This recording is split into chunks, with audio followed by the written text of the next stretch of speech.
$207 million. This is the amount of money that was spent last year on abdominal exercise equipment sold through infomercials. Aside from the fact that a few wealthy marketers are cleaning up big time on the sweat and dreams of all the sculpted ab hopefuls out there, this tells us one thing: six-pack abs are in high demand. It's no secret that virtually every single person out there, even those who aren't involved in bodybuilding and fitness, desire a flat, tight, and well-defined midsection. Six-pack abs are at the top on most people's list of priorities in the gym, and everyone seems to be on a mission to get them. How do most people go about this? They perform endless sets of sit-ups and crunches, training their abs 3, 4, or even more times in the gym per week, slaving away on sets of 50 to 100 reps or more. They pop back their thermogenic fat loss pills, and then they wait for the results to come. Unfortunately, for the vast majority of trainees, those results never show up in any significant form. Why? It's because almost everyone out there is structuring their six-pack ab program based on a false premise. And that false premise is the myth of spot reduction. The spot reduction myth is one of the most common misconceptions in the entire fitness industry and results in endless hours of wasted training time around the world. Simply put, spot reduction implies that it is possible to target fat loss from specific areas of the body by training them with resistance.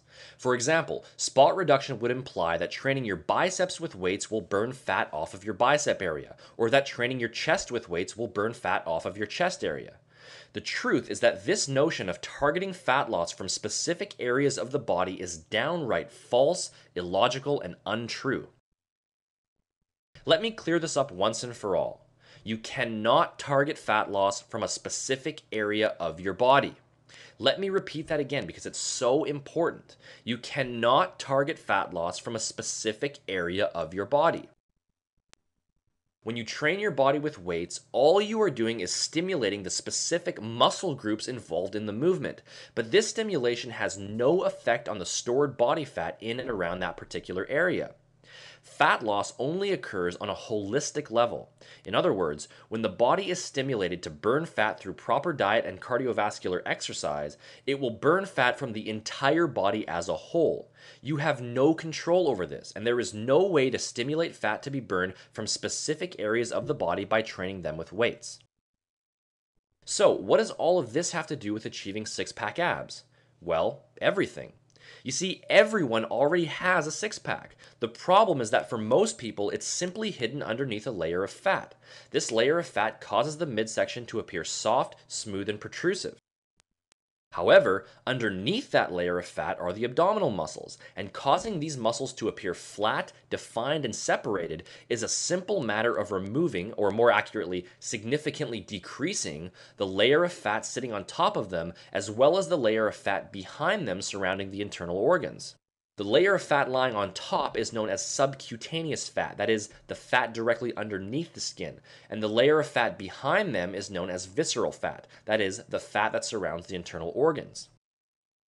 Now, since spot reduction is flat out impossible, and since there is no way to specifically target abdominal fat through exercise, we can conclude that carving out six-pack abs has very little to do with the specific ab exercises that you perform. Rather, achieving a set of flat, sculpted, and defined six-pack abs is for the most part a simple product of your bottom line body fat percentage. If you're following a sensible weight training and cardio routine and a proper fat loss diet that focuses on burning fat from your entire body, flat and defined abdominals are just one of the many things that come with it. On the other hand, if your overall body fat levels are too high, no amount of abdominal exercise in the world can save you, and until your overall body fat percentage is low enough, those six-pack abs you desire will continue to be out of reach. The bottom line? Any program that claims to deliver six-pack abs is essentially a fat loss program, because the only surefire way to sculpt out the impressive abdominals you're after is to gradually lose fat from your entire body. As you lose fat from your entire body, your stomach will continue to flatten out, and the layer of fat underneath the skin will continue to melt away, revealing those impressive abdominals that were there all along but simply couldn't be seen. Now, this isn't to say that specific abdominal training isn't needed, as it is certainly still part of a complete weight training program. Here are 5 quick tips for implementing proper abdominal training into your routine. Number 1, train your abs directly 1 to 2 times per week. The abs need time to recover and grow just like all other muscle groups, and because they are stimulated indirectly on virtually every exercise you perform in the gym, they don't require a lot of direct work. Number 2, perform each set using a rep range of about 8 to 15. You would never train your chest or your biceps using 50 to 100 reps, so why train your abs that way? Again, the abdominals are just like all other muscles and therefore should be trained in the same fashion. Number 3, perform between 3 to 6 total direct abdominal sets per workout. As long as you train hard, you do not need to perform an endless number of sets. Keep in mind that since the abs are constantly being worked when you perform all of your other exercises, they don't need a large amount of direct work. I don't see any reason at all why anyone would need to perform more than 6 direct sets for their abdominals per workout. Number 4, focus on basic, straightforward exercises. You don't need any fancy workout gadgets or revolutionary techniques to get an optimal abdominal workout. Stick to basic, straightforward movements such as weighted crunches, rope crunches, Swiss ball crunches, weighted leg raises, hanging leg raises, and Swiss ball leg raises in order to get the best results. And number 5, train with a high level of intensity. The abdominals respond to muscular overload just like all other muscle groups, and in order to get them to respond, you must be willing to train hard. If the last 1 to 2 reps of each set are not extremely difficult to perform, you're simply wasting your time. As you can see, abdominal training is very basic and straightforward, and there is no need to get fancy or overcomplicate things. Training your abs is certainly important, but it simply needs to be understood that direct abdominal training is merely being used to develop the abdominal muscles and is not helping you to burn off the fat stores in and around your midsection, which is by far the most important overall factor. If you want to learn all of the details behind structuring the absolute most effective and efficient fat burning program possible, just click the link in the description box to visit my personal website.